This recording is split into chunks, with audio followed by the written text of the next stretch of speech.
Gagawa tayo ngayon ng chocolate ice cream. Dito sa ating bowl, meron tayong 1/2 cup ng chocolate. Nakalagay siya dito. Ayan. Isang pack ito, tapos nagbawas lang ako ng konti. Ganito itsura niya sa loob. Ayan. And sweet siya. Pero kung meron kayong sweet dark chocolate, pwede nyo rin gamitin yun. Pero ako ngayon, wala akong sweet, kaya unsweet yung nandito. Kaya yun yung ginamit ko, guys. So, yung ingredients natin sa ating chocolate ice cream, itong dark chocolate, unsweet or sweet, pwede. Tapos, condensed milk. Ito, fresh milk. Pwede kayong gumamit ng evap milk. Okay lang siya. Tapos, yung all-purpose cream natin, nasa ref pa, nilalagay ko pa. Wala pa siyang 2 hours. So, habang inaantay natin yung all-purpose cream na mag 2 hours doon sa freezer, gawin muna natin yung ating dark chocolate. Kailangan nating tunawin ito, guys. Pakuluin natin yung water.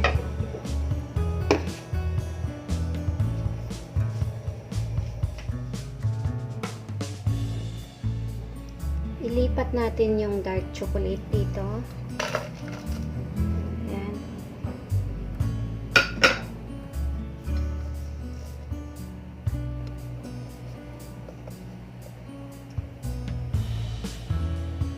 Tapos, i-melt na natin siya. Meron na akong boiled water doon. So, lagay na natin ito doon.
Pwede na ito.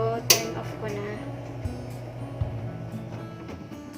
After 2 hours, kunin na natin yung ating all-purpose cream.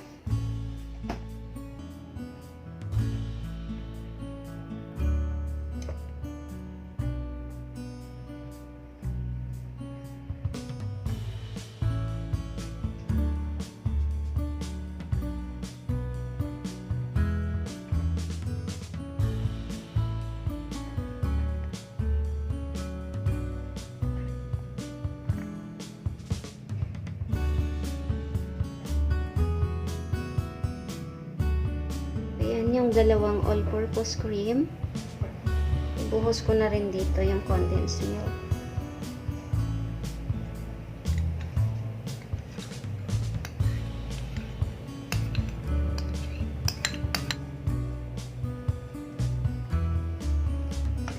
I-mix lang to ng 3 minutes.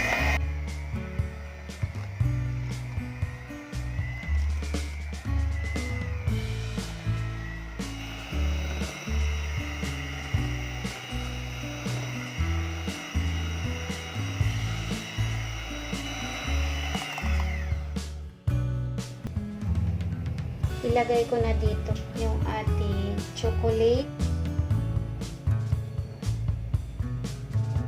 Halo ko na siya dito.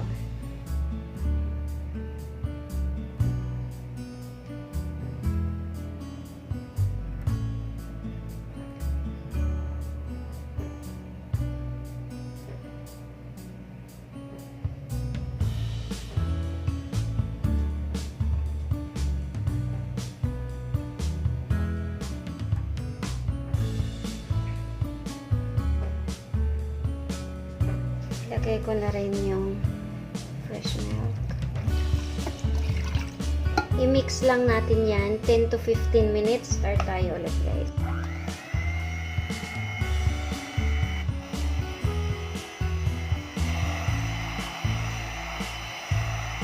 Tingnan nyo guys, after 10 minutes, sobrang dami na niya. Kanina kalahati lang to. Ngayon, punong-puno na yung lagayan. So, 10 minutes na to. Kulang pa ng 5 minutes. Para mas dumami pa siya. Yun yung sekreto para dumami yung ice cream. Kailangan ma-mix siya ng mahaba-haba.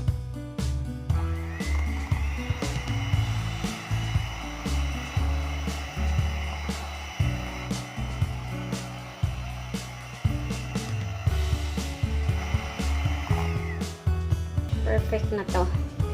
Ayan, sobrang dami na niya, oh. Isasalin ko na dito sa lagayan. Yuhu!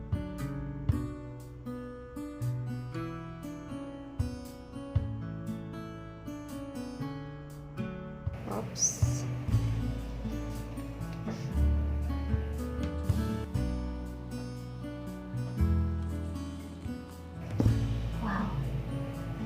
Sobrang bango guys, amoy chocolate talaga. Wow. Parang ang sarap. Ayan. Meron akong sweet chocolate dito guys. Durugin ko lang siya para ilagay ko siya sa toppings. Ito. Meron akong dalawa. Matamis to siya.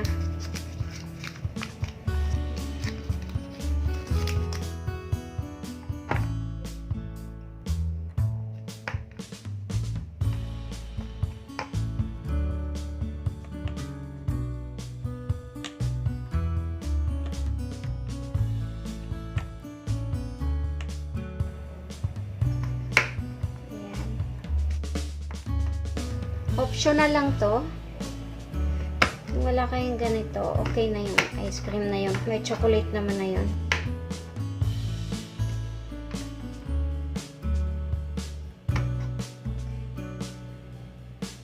Sprinkle natin sa taas.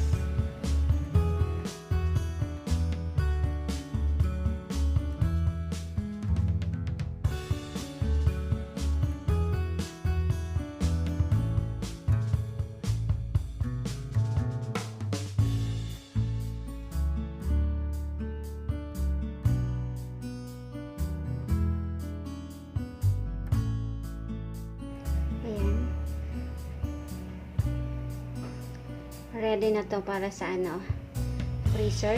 Gawin ko lang yung isa. Tabi ko muna siya.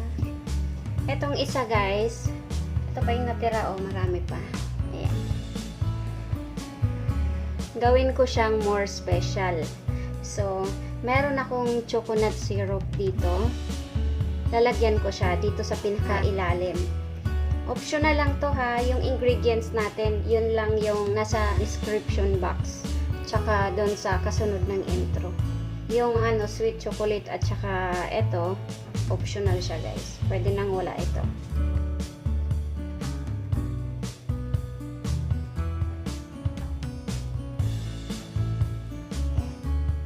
Buhos ko na yung ice cream. Oops. Ipa-flat ko muna to. Okay. Maglagay ulit ako.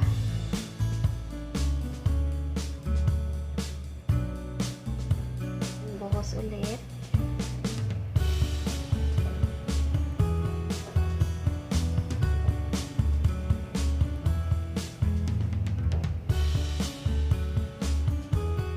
Meron ding nag-request nito. Nakalimutan ko lang kung sino yung pangalan ng channel. Basta may nag-request nito na chocolate ice cream naman.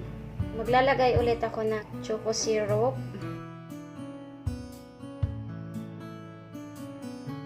Tapos, ito na yung pang last.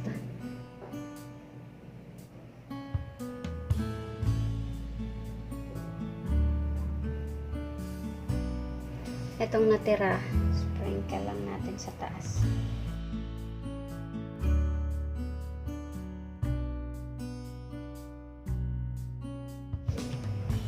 lagyan pa natin sa taas nitong syrup.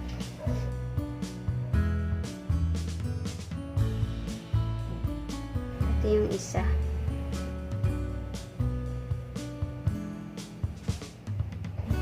Ayan. Sobrang ganda na ng itsura niya. Ayan. Takpan ko lang ito, tapos ilagay ko siya sa freezer ng 8 to 10 hours. At mamaya after 8 to 10 hours, i-check natin. Wow! Tamang-tama na yung bigas ng ice cream natin. Lagay ko siya dito. Wow!